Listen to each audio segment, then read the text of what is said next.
கண்ணாடி இது கரெக்டாக இருக்கா பாரு.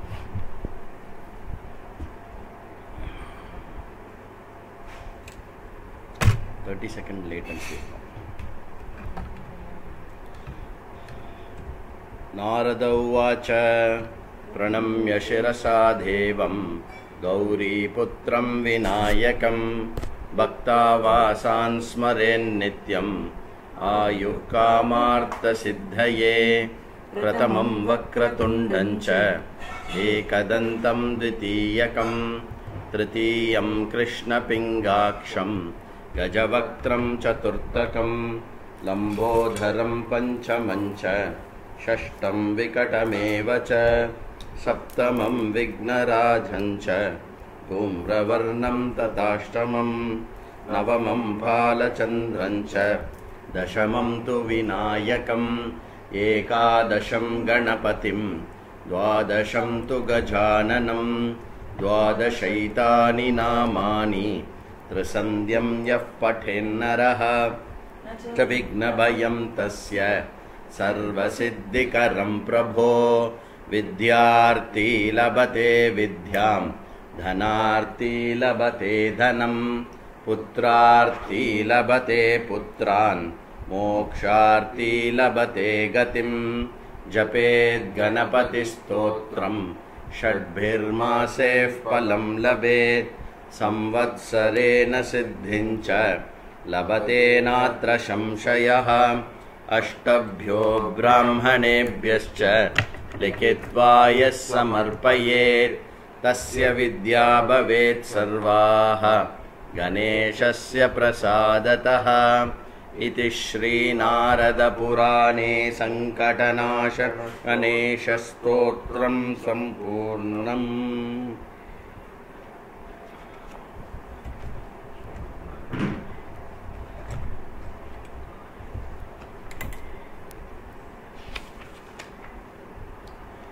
श्री गुरुस्तोत्रम्. अखण्डमण्डलाकारं व्याप्तं येन चराचरं तत्पदं दर्शितं येन तस्मै श्री गुरवे नमः. अज्ञानतिमिरान्तस्य ज्ञानाञ्जनशलाकया चक्षुरुन्मीलितं येन तस्मै श्री गुरवे नमः. गुरुब्रह्मा गुरुर्विष्णुः गुरुर्देवो महेश्वरः गुरुरेव परं ब्रह्म तस्मै श्री गुरवे नमः. स्थावरं जङ्गमं व्याप्तं यत्किञ्चित् सचराचरं तत्पदं दर्शितं येन तस्मै श्री गुरवे नमः. चिन्मयं व्यापि यत्सर्वं त्रैलोक्यं सचराचरं तत्पदं दर्शितं येन तस्मै श्री गुरवे नमः. सर्वश्रुतिशिरोरत्न विराजितपदाम्बुजः वेदान्ताम्बुजसूर्यो यः तस्मै श्री गुरवे नमः. चैतन्यशाश्वतः शान्तो व्योमातीतो निरञ्जनः बिन्दुनाथकलातीतः तस्मै श्री गुरवे नमः. ज्ञानशक्तिसमारूढः तत्त्वमाला विभूषितः भुक्तिमुक्तिप्रदाता च अस्मै श्री गुरवे नमः. अनेकजन्मसम्प्राप्त कर्मबन्धविदाहिने आत्मज्ञानप्रदानेन तस्मै श्री गुरवे नमः. शोषणं भवसिन्धोश्च ज्ञापनं सारसम्पदः गुरोः पादोदकं सम्यक् तस्मै श्री गुरवे नमः. गुरुरादिरनादिश्च गुरुः परमदैवतं गुरोः परतरं नास्ति तस्मै श्री गुरवे नमः. ब्रह्मानन्दं परमसुखदं केवलं ज्ञानमूर्तिं द्वन्द्वातीतं गगनसदृशं तत्त्वमस्यादिलक्ष्यम् एकं नित्यं विमलमचलं सर्वदी साक्षिभूतं भावातीतं त्रिगुणरहितं सद्गुरुं तं नमामि। त्वमेव माता च पिता त्वमेव त्वमेव बन्धुश्च सखा त्वमेव त्वमेव विद्या द्रविणं त्वमेव त्वमेव सर्वं मम देवदेव त्वमेव सर्वं मम देवदेव। जय बोल सद्गुरुनाथ महाराज की। क्लास पर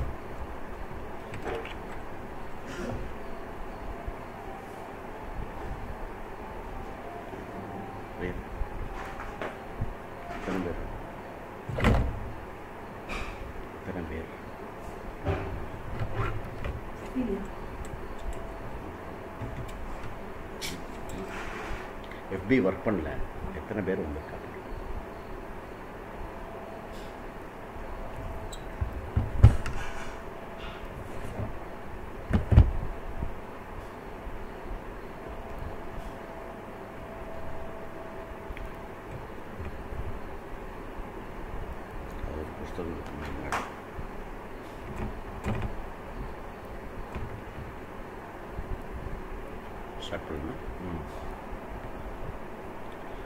ओम सदाशिवसमारंभां शंकराचार्यमध्यमाम् अस्मदाचार्यपर्यन्तां वन्दे गुरुपरम्परां। श्रुतिस्मृतिपुराणानाम् आलयं करुणालयं नमामि भगवत्पाद शंकरं लोकशंकरं शंकरं शंकराचार्यं केशवं बादरायणं सूत्रभाष्यकृतौ वन्दे भगवन्तौ पुनः पुनः।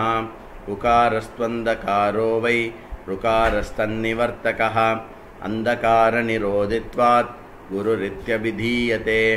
ईश्वरो गुरुरात्मेति मूर्तिभेदविभागिने व्योमवद्व्याप्तदेहाय दक्षिणामूर्तये नमः। और पेपर ऑरेंज लेकर ओम सहना भवतु सहनौ भुनक्तु सह वीर्यं करवावहै तेजस्विनावधीतमस्तु मा विद्विषावहै। ओम शांति शांति शांति। हरिः ओम श्री गुरुभ्यो नमः। हरिः ओम।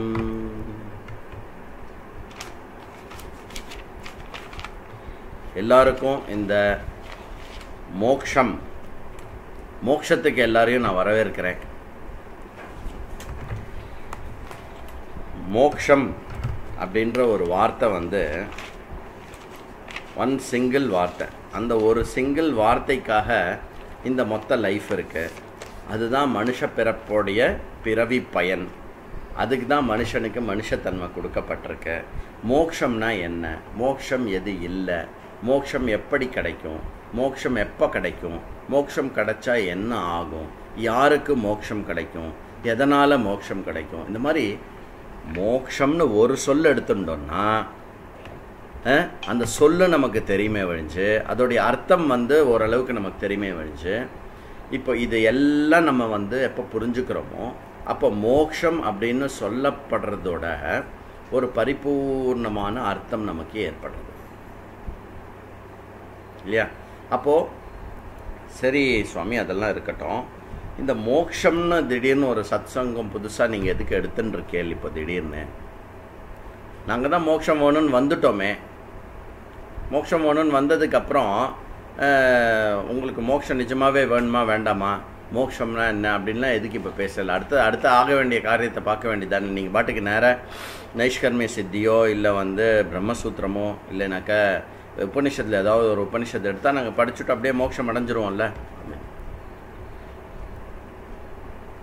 மற்ற எல்லா விஷயத்துலேயும் உலகியல் விஷயத்தில் எதுவாக இருந்தாலும் ஒரு விஷயம் நமக்கு அடையணும் அப்படின்னாக்க அந்த அடையப்பட வேண்டிய விஷயத்தினுடைய ஒரு அறிவு நமக்கு இருக்கணும்.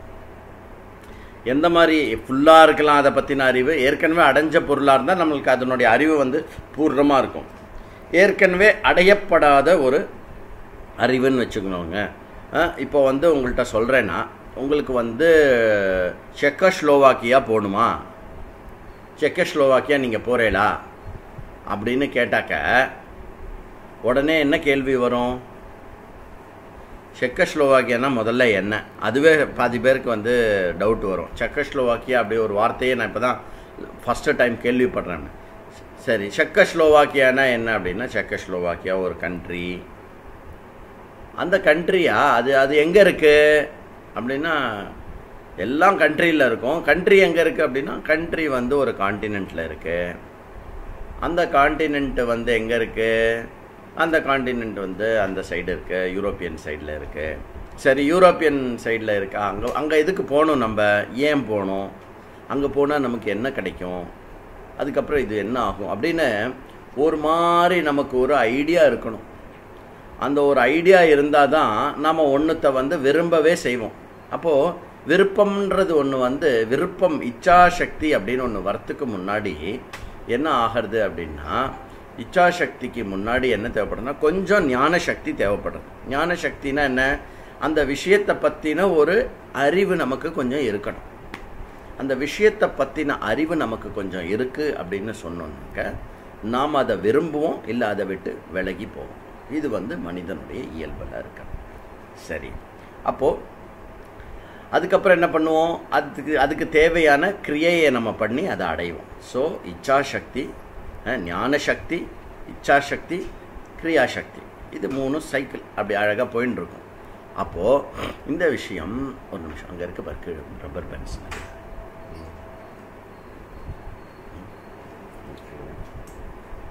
இந்த செலஃபன் டேப் வச்சு ஓட்டிட்டேன்னா ப்ராப்ளம். டெக்னிக்கலாக நிறைய புதுசாக ட்ரை பண்ணிட்டு இருக்கோம். அதனால் ஃபஸ்ட்டு ஒரு 10 நிமிஷம் முன்ன பின்ன கொஞ்சம் பிரேக் இருக்கலாம். சரி, இப்போது போன மற்ற எல்லா ஆன்லைன் செஷன் இல்லாமல் இந்த வாட்டி இந்த ஆன்லைன் செஷனில் வந்து புதுசாக ஒரு பரிணாமம் நீங்கள் பார்த்துருப்பீங்க. என்ன பரிணாமம் அப்படின்னாக்கா, டெய்லி இவ்வளோ பெரிய ஸ்க்ரீன் ஃபுல்லாக இந்த மூஞ்சியே பார்க்குறத விட இந்த கண்டென்ட்டை வந்து கொஞ்சம் காமிச்சுட்டு அந்த விஷயத்தை பண்ணலாமா அப்படின்னு ஒரு முயற்சி பண்ணி அது நடந்துட்டுருக்கு. அது ஒரு விஷயம். ஸோ அது சம்மந்தமாக இங்கே வந்து நிறைய பேர் ஒர்க் பண்ணிட்டு இருக்கா பாவம். ஸோ அதுவும் நடந்துட்டுருக்கு. சரி, அதனால் இந்த தடங்கள் அதுக்காக சொன்னேன். சரி, அப்போது இப்போ நம்ம பார்த்துட்டு இருக்கிற விஷயம் எது அப்படின்னா, இப்போ நான் மோக்ஷம் அப்படின்னு சொல்லிவிட்டு இப்போ நமக்கு வந்து பிரம்ம வித்யா மந்திர் ரிக்வேதம், பிரம்ம வித்யா மந்திர் யஜுர்வேதம், பிரம்ம வித்யா மந்திர் சாமவேதம் அப்படின்னு 3 குரூப்பாக நம்ம பிரிச்சுருக்கோம். 3 குரூப்பாக பிரிக்கலை, இருக்கிறவா எல்லாரையும் 3 குரூப்பில் வந்து அகாமடேட் பண்ணிட்டு இருக்கோம். ஏன் அப்படின்னாக்கா, வாட்ஸ்அப் குரூப்பில் ஒரு குரூப்பில் வந்து 250 பேர் தான் வரும். அதனால அப்படி பிரிச்சுருக்கோம். அதனால் இப்போது நீங்கள் எல்லாருமே வந்து இந்த ஒரு பர்டிகுலர் குரூப், அதாவது நிறைய குரூப் வாட்ஸ்அப் குரூப் இருக்குது. வாட்ஸ்அப் குரூப்பாக அது என்ன ஃபேஸ்புக் குரூப்போ ஏதோ நிறைய குரூப்ஸ்லாம் இருக்குது. அந்த குரூப்பில் வந்து தலைவர் ஃபேன்ஸ் அப்படின்னு ஒரு குரூப் இருக்குது. உங்களுக்கு தெரியுமா? தலைவர் ஃபேன்ஸ். அதுக்கப்புறம் வந்து தலை ஃபேன்ஸ் வேறு, தலைவர் ஃபேன்ஸ் வேறு. அதுக்கப்புறம் வந்து தளபதி ஃபேன்ஸ் அப்படின்னு அந்த மாதிரி இந்த குரூப்லலாம் நீங்கள் சேராமல் ஏதோ பிரம்ம வித்யா அப்படின்னு அந்த பிரம்ம வித்யாவுக்கு வந்து நீங்கள் எதுக்கு சேர்ந்துருக்கேள் அப்படின்னா, உள்ளுக்குள்ளே ஏதோ ஒரு ஊண்டுதல் இருக்குது. அதாவது வேதம், அந்த வேதம் காட்டுகின்ற வழி, அந்த வேதத்தினுடைய முடிவான பூர்ணானந்தமான மோட்சம் என்னுடைய லட்சியமாக இருக்கணும் அப்படின்னு. கரெக்ட். அப்போது போகிற போக்கில் யாரோ ஒருத்தர் சொன்னான், அந்த இந்த போட்டுண்டன்னு வச்சுக்கோயேன், அந்த செக்கோஸ்லோவாக்கியா போகணுன்னா அவ்வளோதான், ஒன்றுமே வேறு எதுவுமே கேள்விப்பட்டிருக்க மாட்டோம். செக்கோஸ்லோவாக்கியா சூப்பர் செக்கோஸ்லோவாக்கியா அப்படின்னு யாரோ ஒருத்தர் சொல்கிறத நம்ம கேட்டோன்னு வச்சுக்கோங்களேன். அதுக்கப்புறம் நம்ம வேறு எங்கேயாவது போய் கேட்டுப்போம், செக்கலஸ்வியா அப்படின்னா என்ன அப்படின்னா, அவன் வந்து செக்கோஸ்லோவாக்கியாவா அப்படின்னு, ஆமாம் அப்படின்ன உடனே நம்ம உடனே அது என்னதுன்னு சொல்ல, அவன் ஏதோ ரொம்ப நன்னா இருக்கு. அதாவது இதில் கவனிக்க வேண்டிய விஷயம் என்ன அப்படின்னாக்க, அந்த விஷயம் என்னன்னு கூட நமக்கு முழுசாக தெரியாது. அந்த சப்தம் மட்டும் நம்ம காதில் விழுந்திருக்கும். இன்னொரு ஸ்ரத்த என்னன்னா, நமக்கு அந்த சப்தம் எதை பற்றி சொல்லப்படுறதோ அந்த விஷயத்தினால எனக்கு ஹிதம் ஏற்படும், எனக்கு சந்தோஷம் ஏற்படும், எனக்கு பயன் ஏற்படும், அது நன்னா இருக்கும், ஆர் இந்த நிலைமையை விட அந்த நிலைமை பெட்டராக இருக்கும் அப்படின்னு நிறைய விதமான சில இம்ப்ரெஷன் நமக்கு கிரியேட் ஆன உடனே என்ன ஆகும்னா நாம் அந்த விஷயத்தை வந்து விரும்ப ஆரம்பிச்சிருவோம், ஆர் அந்த விஷயத்தை பற்றி தெரிஞ்சுப்போம். அதுக்கப்புறம் என்ன பண்ணுவோம், அது ரொம்ப அட்ராக்டிவாக இருந்தது அப்படின்னாக்க அந்த விஷயத்தை வந்து அடையிறதுக்கான முயற்சியிலையும் நம்ம வந்து ஃபுல்லாக அந்த கர்மத்திலையும் இறங்கிடுவோம்.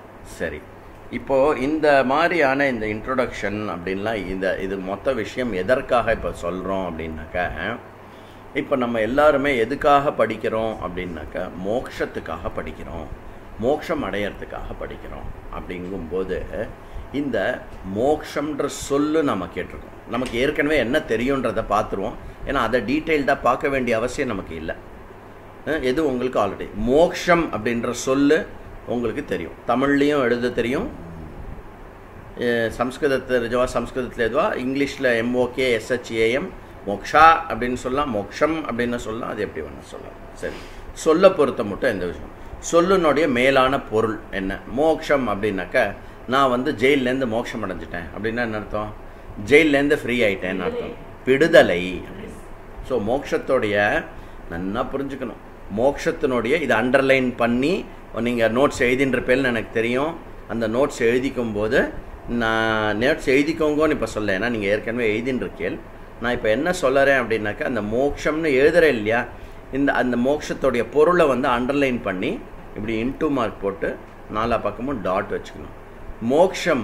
மோக்ஷம் அப்படின்ற வார்த்தைக்கான மொழிபெயர்ப்பு நன்னா ஞாபகம் வச்சுக்கணும். நான் சொல்கிற ஒரு வார்த்தையும் கவனிக்கணும். மோக்ஷம்ன்ற சொல்லுடைய மொழிபெயர்ப்பு தமிழில் விடுதலை,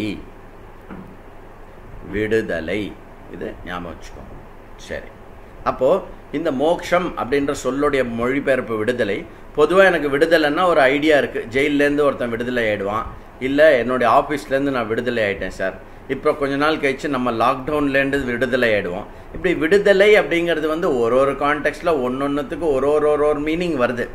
விடுதலைன்ற வார்த்தைக்கு நமக்கு மீனிங் தெரிஞ்சாலும் அந்த விடுதலை அப்படின்ற வார்த்தையை வந்து எதன் பொருட்டுக்கு அந்த பழைய வார்த்தையை வந்து நம்ம பயன்படுத்துவோமே ஒழிஞ்சு, அந்த விஷயம் வந்து புதுசாக ஒரு இடத்துல சொன்னோன்னா அது வந்து நமக்கு வந்து அது வந்து கரெக்டாக மீனிங் கொடுக்குமான்னு தெரியல.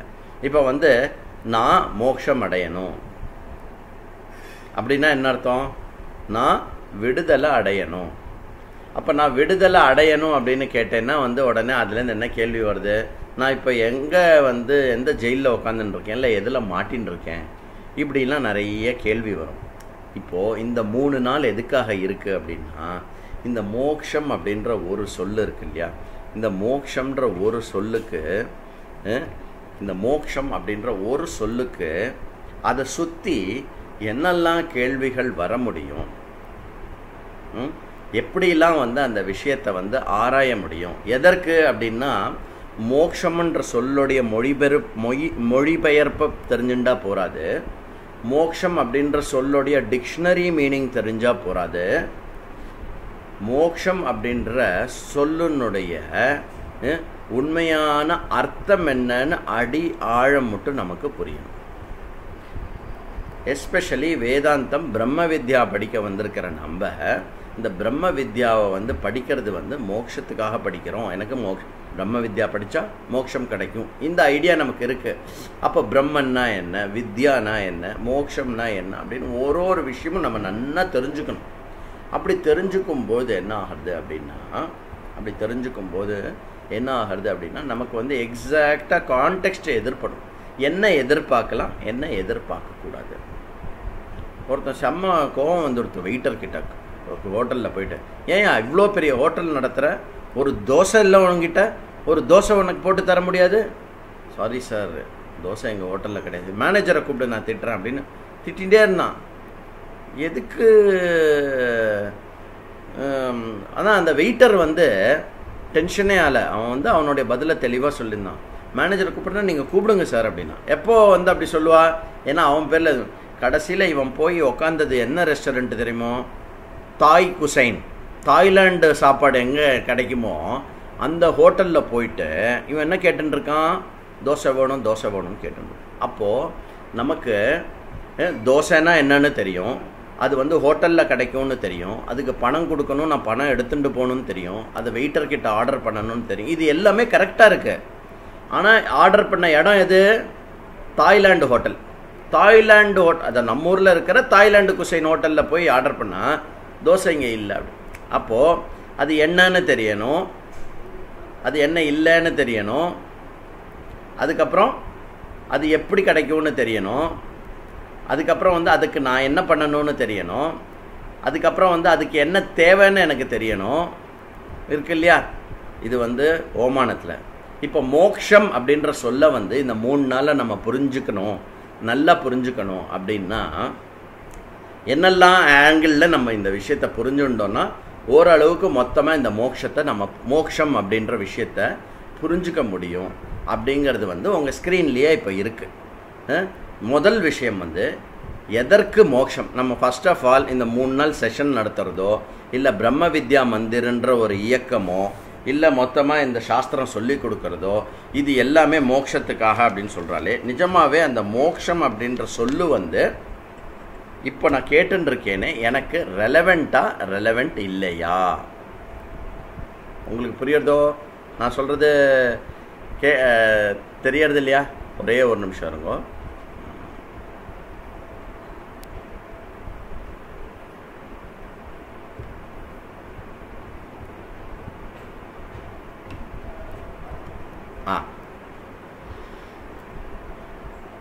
அப்போது மோக்ஷம் அப்படின்ற விஷயத்தில் நம்ம என்ன பார்க்க போகிறோம் அப்படிங்கிறத பார்த்துட்டு நம்மளுடைய இன்றைய தலைப்புக்கு நம்ம போவோம்.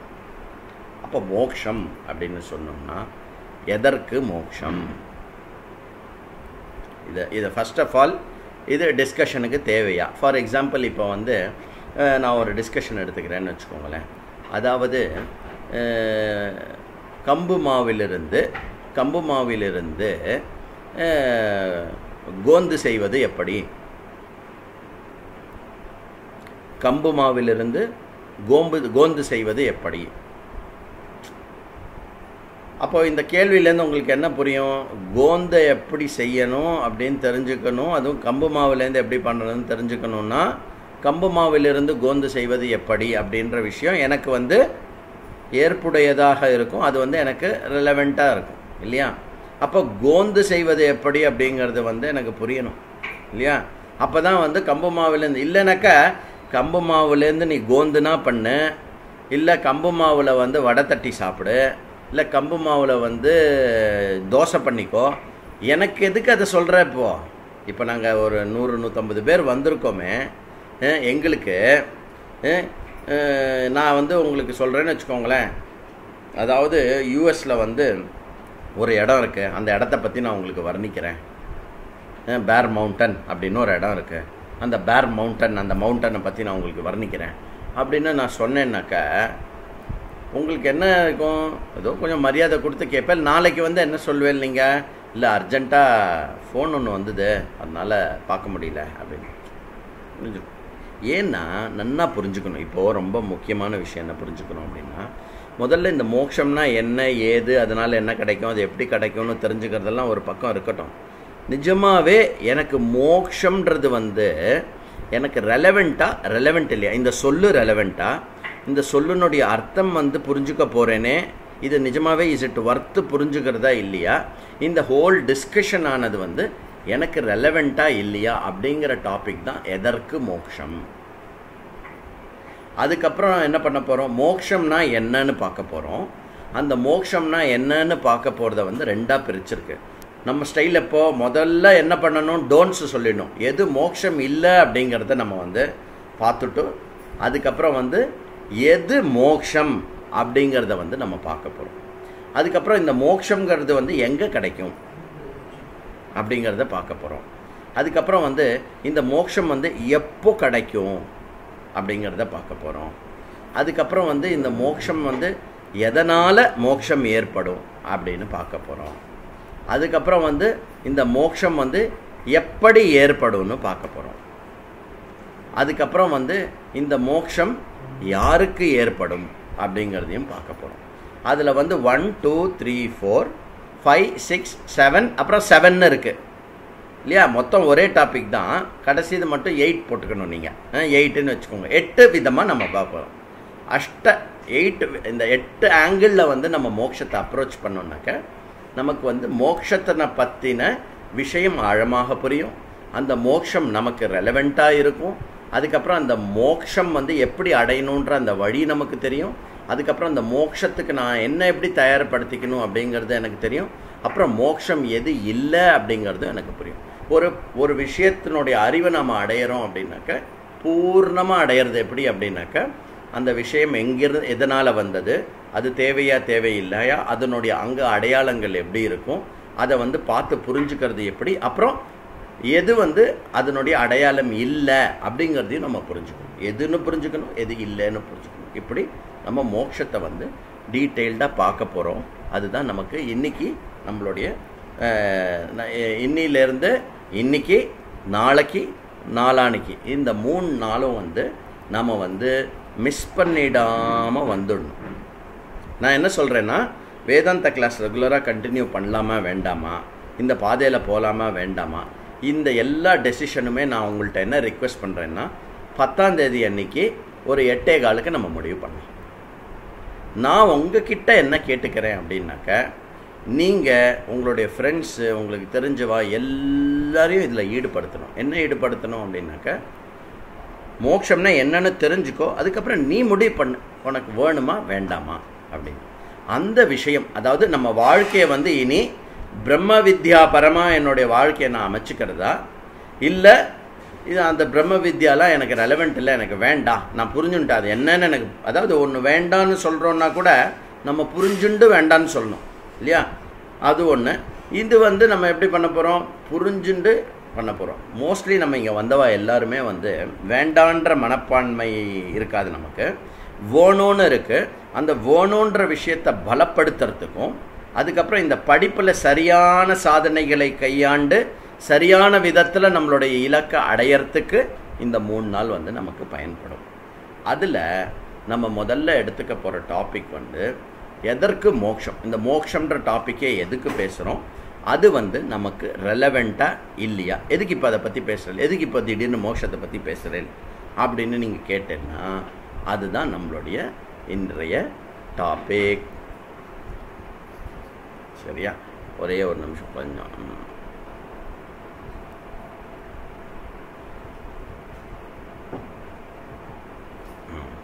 இருக்கட்டும். அப்போது நம்ம படிப்படியாக இப்போது நம்மளுடைய முதல் கேள்விக்கு வரும், எதற்கு மோட்சம். இப்போது நமக்கு இந்த கேள்வி வந்து நாம் வந்து கிளாஸஸ்லாம் அட்டன் பண்ணிட்டுருப்போம், நல்லா இது பண்ணிட்டுருப்போம். நமக்கு வந்து இப்போ லாக்டவுன் வரையா நிறைய மற்றவாளோட ஃபோன்லலாம் பேசுவோம், நீ என்ன பண்ணுற நான் என்ன பண்ணுறேன் எல்லாம் சொல்லிட்டு இருக்கும்போது இது வந்து நாங்கள் வந்து இப்போது கிளாஸஸ்லாம் கேட்டுருக்கோம். கிளாஸஸ்லாம் கேட்டுருக்கேலா ரொம்ப சந்தோஷம். கிளாஸஸ் கேட்டுருக்கேலே என்ன கிளாஸஸ்லாம் கேட்டு என்ன பண்ணுவேன் அப்படின்னா, அதான் நம்ம மோட்சம் அடைவோம், மோட்சத்துக்காக தான் நம்ம அதை கேட்குறோம் அப்படின்னா, மோட்சம் எதுக்கு இப்போ உனக்கு மோட்சம், உனக்கு தான் எல்லாம் நன்னா இருக்கே, எல்லாம் இதுவாக இருக்குது போயின்னு இருக்குது, அதுக்கப்புறம் வந்து கொஞ்சம் கஷ்டம்லாம் அப்படி வந்துட்டு போகும், இப்போ எதுக்கு மோட்சம் அடைஞ்சு நீ என்ன பண்ண போகிற அப்படின்னு கேட்ட உடனே நமக்கு வந்து புஷ்டுன்னு ஆகிடும். அது கேள்வியே தெரியாது நமக்கு. அந்த கேள்வி நமக்கு ஊர்ஜிதம் ஆகிறது மட்டும் நமக்கு வந்து இந்த ஞான மார்க்கத்தில் போகிறது, இந்த பிரம்ம வித்யா அப்படிங்கிற விஷயமானது வந்து கொஞ்சம் எட்டியே நிற்கும். அதனால் முதல்ல ஃபஸ்ட்டு நம்ம தெரிஞ்சுக்க வேண்டியது வந்து மோட்சம்ன்ற விஷயம் வந்து எனக்கு ரெலவெண்ட் இல்லையா, ஏற்புடையது இல்லையா. இன்றைக்கி நான் இந்த செஷன் பார்த்துன்னு இருக்கேனே, இந்த மோட்சத்தினுடைய பற்றின விஷயத்தை நான் இன்றைக்கி செஷனை தெரிஞ்சுண்டு நான் இனி லைஃப்பில் வந்து இந்த ஆங்கிளில் கண்டினியூ பண்ணலாமா வேண்டாமா அப்படின்னு நம்ம வந்து கேட்டோம் அப்படின்னாக்க, அந்த விஷயத்துக்கு வந்து நம்ம என்ன பார்க்க போகிறோம் அப்படின்னாக்க, முதல்ல இந்த மனித பிறப்பு இருக்கு இல்லையா, இந்த மனித பிறப்போடைய சிறப்பு என்னன்னு நம்ம பார்ப்போம். அதாவது பொதுவாக இது நம்ம வந்து நிறைய தடவை கேட்டிருப்போம், எல்லா கிளாஸ் ஆரம்பிக்கிறதுக்கு முன்னாடியும் மனித பிறப்பு வந்து சிறப்பு அப்படின்லாம் சொல்லுவோம் நம்ம. பட் மனித பிறப்பு வந்து சிறப்பானது அப்படிங்கிறத வந்து நம்ம உள்ளர்த்தத்தோடு புரிஞ்சுக்கணும். அதனால் என்ன ஸ்லோகம் ஒன்று சொல்கிறா அப்படின்னா, பரம்பரையில் ஆஹார நித்ரா பயம் மைதுனஞ்ச சாமான்யம் ஏதத் பசுபிஹி நராணாம். ஆஹார நித்ரா பயம் மைதுனம் ஏதத் சர்வம் பசுபிஹி நராணாம் சமம். புத்திஹி தேஷாம் அதிகோ விசேஷதः. புத்தியா ஹீனः பசுபிர் சமானः. அப்போ இது மனுஸ்மிருதியில வர ஸ்லோகமானது. ஆஹார நித்ரா பயமைதுனம் ச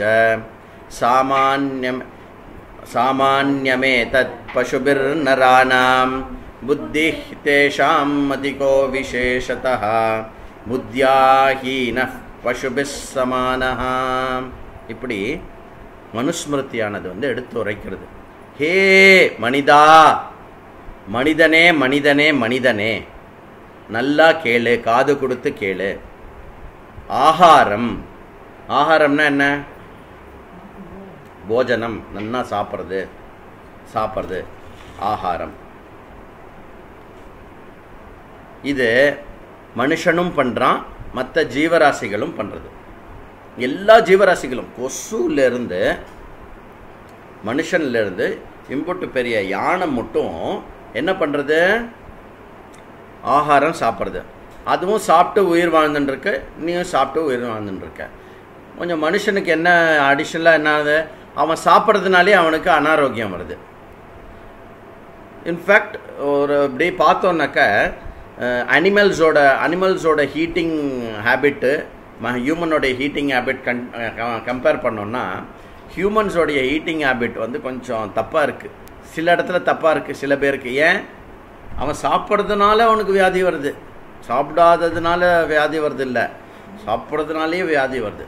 சரி, அது போட்டோம். இப்போ நம்ம அந்த டாபிக் எடுத்துக்க வேண்டாம், சாப்பாடு டாபிக் எடுத்துக்க வேண்டாம். ஒன்று, பசு பட்சியும் சாப்பிட்டுன்னு இருக்கு, மனுஷனும் சாப்பிட்டுன்னு இருக்கான். நித்ரா, அதெல்லாம் தூங்குறதா? நாமளும் தூங்குறோம். பயம், அதற்கெல்லாம் பயம் இருக்குது. நம்ம வந்தால் ஓடி போய்டும், அது நம்மளை பார்த்து ஓடி போய்டும். நமக்கு அதை பார்த்து பயம் இருக்கா? நன்னாவே இருக்குது. ஒன்றுமே இல்லை. வெறும் ஒரு கோவில் யானைக்கிட்ட ₹1 காசு கொடுக்கறச்சு அவனை பார்க்கணும். இப்படி இப்படி இப்படி இப்படி பண்ணுவான். ஒருவேளை பாரதியார் மாதிரி நம்மளை எட்டி வச்சிருமோ, அப்படின்னு ஒரு பயம் இருந்துகிட்டே இருக்கும் இவனுக்கு. அது மட்டும் இல்லை, மற்ற இனங்கள்கிட்டேருந்து உயிர் பிழைக்கிறதுக்கு மட்டும் பயம் இல்லை. நாளைக்கு கார்த்தால இருப்போமா மாட்டோமா, நாளைக்கு அவன் வரானே, அவன் என்ன பேசுவான், என்ன சொல்லிடுவான்னு பயம். அதுக்கப்புறம் நம்ம பேங்க்கில் போட்ட பணம் என்ன ஆகுமோன்னு பயம். என் பிள்ளையெல்லாம் என்னை வச்சு காப்பாற்றுவாளா மாட்டாளான்னு ஒரு பயம். ஃபிக்ஸ் பண்ணியிருக்கோமே, அந்த கல்யாணம் நினச்சபடி நடக்குமா நடக்காது. யூப்பா, நிற்க பயம், உட்கார பயம், தூங்க பயம், சாப்பிட பயம், பேச பயம், நடக்க பயம், நிற்க பயம், எல்லாம் பயமயம் என்று சொல்லுவார்கள். மனுஷனுக்கு இந்த பயம் இருக்கா? இருக்கு. மனுஷனுக்கும் ஏதோ பயம் இருக்கு, பக்ஷிக்கும் ஏதோ பயம் இருக்கு. மைதுனம் அடுத்த விஷயம். மைதுனம்னா என்ன? இனவிருத்தி. மனுஷன்லாம் இனவிருத்தி பண்ணுறானா? மனுஷனே இனவிருத்தி பண்ணுறான். இதெல்லாம் பசு பட்சிலாம் இனவிருத்தி பண்ணுறதா? பசு பட்சியும் இனவிருத்தி பண்ணுறது. இது எல்லாமே சாமான்யமாக இருக்குது. ஒரு ஒரு ஒரு லைஃப் சைக்கிளானது சாப்பிட்டு வளர்ந்து அப்புறம் தூங்கி எழுந்து அப்புறம் இனவிருத்தி பண்ணி அந்த இனத்தை க்ரியேட் பண்ணிவிட்டு அந்த செத்து போகிறது. இது இந்த சைக்கிள் இருக்குல்ல, இந்த life cycle. Actually life cycle இவ்வளோ தான். இது சமமாக இருக்குது இல்லையா? மனுஷனுக்கு சமம், பசு பட்சிக்கும் சமம். சரி, இதில் இந்த ஸ்லோகம் என்ன சொல்கிறது? இந்த சமமாக இருக்கிறதுங்கிறத ஃபஸ்ட்டு ரியலைஸ் பண்ணணும். ஸ்லோகம் என்ன சொல்கிறது? ஸ்லோகம் என்ன சொல்கிறதுனா, இதில் இந்த நரன் இருக்கான் இல்லையா, மனுஷன், இந்த மனுஷனுக்கு மட்டும் என்ன விசேஷம்? மனுஷனுக்கு என்ன விசேஷமா? மனுஷனுக்கு புத்தி அப்படின்னு ஒன்று இருக்குது. பொதுவாக பார்த்தோன்னாக்கா மற்ற உயிரினங்களை விட நம்ம என்ன இதில் டிஃப்ரெண்ட்டாக இருக்கும் அப்படின்னா, நம்மளுடைய பேச்சு திறன், நிறைய பாஷை பேசக்கூடிய தன்மை நமக்கு இருக்குது. அதுக்கப்புறம் அதை நிறைய பாஷையில் பேசக்கூடிய தன்மை இருக்குது. அப்புறம் ஒரு பாஷையிலேயே நிறைய டைலக்ட் இருக்குது. என்றடா என்னை பார்த்து அப்படி முழிக்கிற, இது ஒரு டைலக்ட் இருக்கு. என்னப்பா என்னை பார்த்து அப்படி முழிக்கிற, என்ன அன்பே ஏன் என்னை பார்த்து அப்படி நோக்குகிறாய், இப்படி ஒரே பாஷையிலேயே நிறைய டைலக்ட் இருக்குது. ஸோ ஸ்பீச் வந்து ஒரு ஸ்பெஷாலிட்டி ஃபார் ஹியூமன் பீயிங், அது ஒரு எக்ஸ்ட்ரா சக்தி. இது எல்லாமே எதில் கல்மினேட் ஆகுது அப்படின்னா மனுஷனுடைய புத்தி இருக்கு இல்லையா, மனுஷனுடைய புத்தி இருக்கிறதுலே ரொம்ப விசேஷமானது. சிங்கம் தன்னை காப்பாற்றிக் கொள்வதற்காக பகவான் என்ன கொடுத்துருக்கான், அதனுடைய அந்த வீரியமும் கையில் வந்து அந்த நகங்களும் அந்த அந்த அது என்ன சொல்லுவோம், அதனுடைய அந்த கரேஜ் இல்லை, அதனுடைய அந்த பௌருஷம் வந்து அதுக்கு கொடுத்துருக்கான். சரியா? முள்ளமன்றிக்கு என்ன கொடுத்துருக்கான் பகவான் அதை காப்பாற்றிக்கிறதுக்கு, உடம்பு ஃபுல்லாக அந்த முள்ளு கொடுத்துருக்கான். யானைக்கு பெருத்த சரீரமும் அவ்வளோ பலமும் கொடுத்துருக்கான், அதை வச்சு அதை தன்னை காப்பாற்றிக்கும். மீனுக்கு என்ன கொடுத்துருக்கான், வேகமாக நீஞ்சக்கூடிய சக்தி கொடுத்துருக்கான் மீனுக்கு. அதுக்கப்புறம் தண்ணிக்குள்ளேயே சுவாசிக்கக்கூடிய தன்மையை கொடுத்துருக்கான். இப்படி எல்லாமே கொடுத்துருக்கானே. மனுஷனுக்கு வந்து உடம்புலேயே எந்த விதமான ஆயுதம் கொடுக்கல, இதெல்லாம் கொடுக்காம மனுஷனுக்கு என்ன கொடுத்தானா, மனுஷனுக்கு வந்து என்ன பண்ணியிருக்கான், புத்தி கொடுத்துருக்கான். சரி, புத்தினா எல்லாத்துக்குமே தான் புத்தி இருக்குது, யானைக்கும் புத்தி இருக்குது, இதெல்லாம் இருக்குதுன்னு சொல்கிறோமே. அப்போது மனுஷனுக்கு வந்து அந்த புத்தி எந்த மாதிரி புத்தியோடைய எந்த விதமான வெளிப்பாடு வந்து அது அவனுடைய தனிச்சிறப்பாக இருக்குது அப்படின்னா, மனுஷனுக்கு வந்து தன்னை மற்றவற்றிலிருந்து வேறுபடுத்தி கொண்டு தன்னை அறியும் தன்மை இருக்கிறது. Being self conscious. Being self கான்ஷியஸ்னால் என்ன, நான் மனிதனாக இருக்கேன், நான் இப்படி இருக்கேன். நான் யானை வந்து ஒரு 100 யானை ஒன்றா சேர்ந்து, யானைகளே நல்லா கேட்டுக்கோங்க, நம்மெல்லாம் யானைகள், நம்மெல்லாம் 4 காலில் நடக்கிறோம். ஆனால் மனிதர்கள் வந்து 2 கால் பிராணிகள். அந்த மனிதர்கள் வந்து 2 கால் பிராணிகள் அப்படின்னு யானை வந்து கிளாஸ் நடத்தாது. ஆனால் மனுஷன் தன்னுடைய ஸ்கூல் கிளாஸில் எப்படி நடத்துவான், 2 கால் பிராணி, 6 கால் பிராணி, 4 கால் பிராணி, அப்புறம் 8 கால் பிராணி, அதுக்கப்புறம் 100 கால் பிராணி. 100 கால் பிராணி எது, சென்டிபீடு, மரவட்டை எடுத்து நீங்கள் ஒரு தடவை கையில் எடுத்து எண்ணி பாருங்க. இந்த பக்கம் 50, இந்த பக்கம் 50, 100 கால் இருக்கும். மரவட்டன் சொல்லும் போதே உடம்பு ஏதோ பண்ணுறது அப்படின்பா சில பேர். ஏன் சரி போட்டோம். அப்போது அந்த மாதிரி நான் இப்படி இருக்கேன், மனுஷன் இப்படி இருக்கான் அப்படின்லாம் அந்த மாதிரியான எந்த விதமான இதுவும் வந்து மிருகத்துக்கு கிடையாது. மனுஷனுக்கு மாத்திரம்தான். மிருகம் வந்து எப்போவுமே தன்னை வந்து காப்பாற்றிக்கும். அதுக்கப்புறம் தனக்கு தேவை பசிச்சதுன்னா அதற்கு முன்னாடி எது இரையாக்கக்கூடிய விஷயமோ அந்த இரையாக்கக்கூடிய விஷயத்தை மட்டும் சாப்பிட்டுட்டு போயிடும். மற்றபடி தன்னை மற்றதிலிருந்து வேறுபடுத்தி என் இனம் வந்து நிறைய வளரணும் அந்த இனத்தை விட அப்படின்லாம் வந்து எந்த ஒரு ஜீவராசிகளுக்கும் அது கிடையாது. மனுஷனுக்கு மட்டும் என்ன இருக்குது அப்படின்னா, மனுஷனுக்கு தன் இனம் நான் அப்படின்ற விஷயம் இருக்குது. அதனால் என்ன ஆகிறதா அவனுக்கு, மனுஷனுக்கு நான் தனிப்பட்டவன் அப்படின்ற எண்ணம் வரும் பொழுதே அவனுக்கு என்ன தோன்றுறதுதான், தான் எப்படி இருக்கேன் அப்படின்னு தோன்றுது. இப்போது மற்றதிலிருந்து என்னை பிரித்து என்னை நானே அறியும் தன்மை உடையவனாக மனிதன் இருக்கான் இல்லையா, தன்னை தானுணரும் தன்மை. அந்த தன்னை தானுணரும் தன்மை இருக்கும் பொழுது என்ன ஆகிடுறதுன்னா, தன்னை அவன் உணரும் பொழுது மற்றவற்றிலிருந்து தன்னை வேறுபடுத்தி உணர்கிறான். பொதுவாக வந்து மிருகங்களோட நம்ம கம்பேர் பண்ண மாட்டோம். நம்மளை யாரோட கம்பேர் பண்ணிப்போம், நம்மளை யாரோட கம்பேர் பண்ணிப்போம், இன்னொரு மனுஷனோட கம்பேர் பண்ணிப்போம். அதுலேயும் வந்து லேடிஸ் வந்து லேடிஸோட கம்பேர் பண்ணிப்பான், ஜென்ஸ் வந்து ஜென்ஸோட கம்பேர் பண்ணிப்பான்.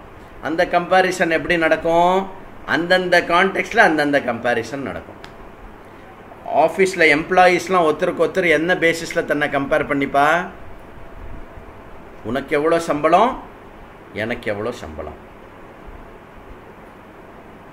ஒரு பொண்ணு இன்னொரு பொண்ணுகிட்ட எப்படி கம்பேர் பண்ணிப்பா, நீ எவ்வளோ அழகாக இருக்க, நான் எவ்வளோ அழகாக இருக்கேன் இல்லையா.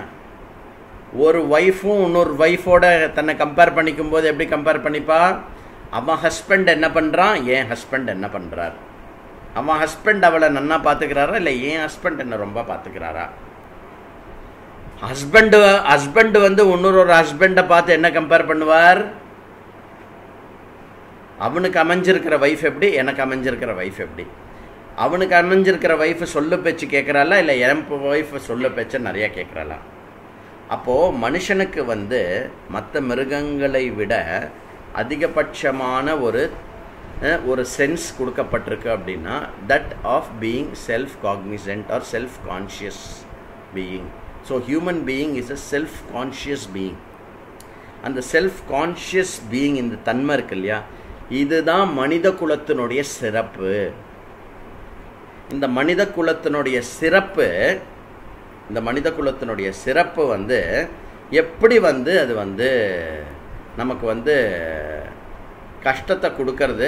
இது சிறப்பாக இருந்ததுனால நம்ம நிறைய அனுபவிக்கிறோம் இல்லைங்களே, அதனால அதில் கஷ்டமும் இருக்குது. அதுதான் இப்போ பார்க்க போகிறோம். ஸோ இது மனித பிறப்பினுடைய சிறப்பு அப்படின்னு நம்ம புரிஞ்சுக்கணும். சரி, இந்த மனித பிறப்பினுடைய இந்த சிறப்பு ஒன்று இருக்கிறதுனால தன்னை நாம் மொத்த மனிதர்களின் கூட்டமாக அறியறதுக்கு பதிலாக மனிதர்களின் கூட்டமாக மற்ற பசு பட்சியிலிருந்து பிரிந்தவனாக நாங்கள் எல்லாம் மனிதர்கள்னு தான் அறியும் தன்மை ஒன்று இருக்குது. அது சமஷ்டி லெவலில். வெஷ்டி லெவலில் இவர்களெல்லாம் மனிதர்கள், அதில் நானும் ஒரு மனிதன், இவர்களிலிருந்து நான் வேறாக இருக்கிறேன் அப்படின்னு மற்ற மனிதர்களோட கம்பேர் பண்ணி தன்னை பிரிச்சுக்கிற தன்மை இருக்கிறது. அதனால் என்ன ஆகிடுறதா அவனுக்கு, இந்த கம்பேரிசன் பண்ணுறதுனால என்ன ஆகிடுறதுன்னா அவனுக்கு கம்பேரிசன் அண்ட் மற்ற கான்ட்ராஸ்ட்டு, நான் தன்னை பற்றின எண்ணங்கள் அப்படிலாம் ஏற்படுறதுனால என்ன ஆகிடுதுன்னா தன்னை தான் மாற்றிக்கொள்வதற்கான, தன்னைத்தான் காப்பாற்றிக் கொள்வதற்கும், தன்னைத்தான் மெயின்டைன் பண்ணுவதற்கும், தன்னை மாற்றிக்கொள்வதற்கும், தன்னை மேம்படுத்தி கொள்வதற்கான இயற்கையான விஷயங்கள் மனிதனிடம் இருக்கிறது. இது ஒரு வார்த்தையில் சொல்லணும்னா மனிதனுடைய இச்சையாக அது தோன்றுகிறது. இச்சை வந்து ரொம்ப சூப்பரான ஒரு விஷயம். இந்த காலங்காத்தால் வந்து பசுமாடு இப்படி வந்துட்டு மா இன்னைக்கு கொஞ்சம் பன்னீர் பட்டர் மசாலா புல்லில் கலந்து போடுங்கம்மா அப்படின்லாம் கேட்காது. அதுக்கு ஒரு சாப்பாடுலாம் ஒரு இச்சையும் கிடையாது, எதுவும் கிடையாது. அதுக்கப்புறம் இப்படி பார்த்துட்டு என்னை வந்து இந்த மாட்டுக்கொட்டாலேருந்து மாற்று, இல்லை இந்த மாட்டுக்கொட்டாக்கு எனக்கு வந்து ஏசி போடு, இப்படிலாம் எதுவுமே கேட்காது. ஏன்னா அதுக்கு வந்து தன்னை தனியாக உணர்ந்துக்கிற நம்ம வந்து பசுமாடு, நம்ம எல்லாருக்கும் பால் கொடுக்குறோம், என்னை வச்சு தான் இவன் பழப்பு நடத்துகிறான் அப்படின்ற எண்ணம்லாம் அது கிடையாது, பாவம். ஆனால் மனிதனுக்கு இதெல்லாம் இருக்கிறதுனால என்ன ஆகிறதுனா மனிதனுக்கு இச்சையானது தோன்றுகிறது. நல்லா புரிஞ்சுக்கணும், இது எதுவுமே தப்பு இல்லை, நெகட்டிவ் இல்லை. எங்கே மிஸ்டேக் நடக்கிறது அப்படிங்கிறத வந்து இன்னும் நம்ம பார்க்க போகிறோம். மனிதனுக்கு இயல்பாக இச்சை இருக்குது. இந்த இச்சைகள் என்ன பண்ணுறது அப்படின்னா, இந்த இச்சைகளுடைய வெளிப்பாடு என்ன ஆகிறது அப்படின்னா மனிதனுக்கு அவனுடைய வாழ்க்கைக்கு இலக்குகளாக அமையிறது. மனிதனுடைய வாழ்க்கையோட இலக்காக அமையிறது. நான் சொல்ல வந்து ஸ்க்ரீனில் வந்து நீங்கள் வந்து நான் எந்த இடத்துல இருக்கேன் அப்படிங்கிறத வந்து பார்த்துக்கலாம். இன்கேஸ் எங்கேயாவது அப்படி பார்த்துட்டேன்னாக்க நான் எங்கே இருக்கேங்கிறத வச்சு நீங்கள் என்ன மிஸ் பண்ணேலுங்கிறத வந்து திருப்பி இந்த யூடியூப் வீடியோ போய் நீங்கள் பார்த்து தெரிஞ்சுக்கலாம். மனித வாழ்வின் இலக்கு. அப்போது மனிதனுடைய தனிச்சிறப்பு, தன்னை உணரும் தன்மையினால் இச்சை ஏற்பட்டு அந்த இச்சைகளினுடைய வெளிப்பாடு அவனுக்கு அவனுடைய இலக்குகளானது முடிவாகிறது. அந்த இலக்குகளை வந்து சாஸ்திரம் என்ன கொடுக்கறது அப்படின்னா 4ஆக இருக்கும். 4 கேட்டகிரியில் நல்லா புரிஞ்சுக்கணும். 4 இலக்கு இல்லை, இலக்குகள் ஆயிரக்கணக்கான இலக்குகள் இருக்கும். ஆனால் அந்த இலக்குகளை 4ஆக வகுத்து கொடுக்கறது சாஸ்திரம். இந்த 4ல் ஒன்று தான் உன்னுடைய இலக்கானது இருக்க முடியும் அப்படின்னு சொல்கிறது. இந்த 4ல் ஒன்று அப்படின்னா இது வந்து இதை தவிர ஏதாவது ஒரு இலக்கு இருந்ததுன்னா எனக்கு வந்து இன்றைக்கி வந்து தனியாக நீங்கள் மெசேஜ் பண்ணணும். இருந்ததுன்னா, இல்லைனாக்கா சாஸ்திரம் சொல்கிறது கரெக்டு அப்படின்னு நம்ம எடுத்துக்கலாம். ஜென்ரலி சாஸ்திரம் வந்து கம்ப்ளீட்டான அறிவை கொடுக்கும். அதில் முதல் விஷயம் வந்து அர்த்தம், 2வது வந்து காமம், 3வது வந்து தர்மம், 4வது வந்து மோக்ஷம். இப்படி 4 விதமான இலக்குகளை வந்து சாஸ்திரம் கொடுக்கறது. இதில் ஒரு இலக்கும் நம்ம என்னன்னு பார்ப்போம். அர்த்தம் அப்படின்னா என்ன அர்த்தம்னா, பொதுவாக நம்மளுடைய பாதுகாப்புக்கும் உயிர் வாழ்வதற்கும் எதெல்லாம் நாடுகிறோமோ அது அர்த்தம்னு சொல்லுவோம். Food, clothing, shelter. நீங்கள் சொல்லுங்க. இப்போ தான் ஃபுட்டு பார்த்தோம். ஃபுட்டில் வந்து மற்ற இனங்களுக்கு வந்து எந்த விதமான ப்ரிஃபரன்ஸும் கிடையாது. அது வந்து சாப்பிட்டோமா பசியாரித்தா அவ்வளோதான் அதோடைய விஷயம் இல்லையா? இது வந்து ஃபுட்டு. நம்ம ஃபுட்டு நம்மளும் எதுக்கு நம்ம ஃபுட்டு சாப்பிட்டா தான் நாமளும் உயிரோடு இருக்க முடியும். கரெக்டு.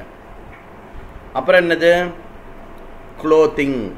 நம்ம வந்து அடிஷ்னலாக என்ன பண்ணிப்போம், எந்த இடத்துல வேணால் உயிர் வாழறதுக்கும் எப்படி வேணால் இது இருக்கிறதுக்கும் நம்மளுடைய ஸ்கின்னு மற்ற விஷயத்தெல்லாம் ப்ரொடெக்ட் பண்ணிக்கிறதுக்கு நம்ம வந்து துணிமணிலாம் போட்டுக்கிறோம். அது நமக்கு அது இல்லாமல் நம்மளால் உயிர் வாழ முடியாது.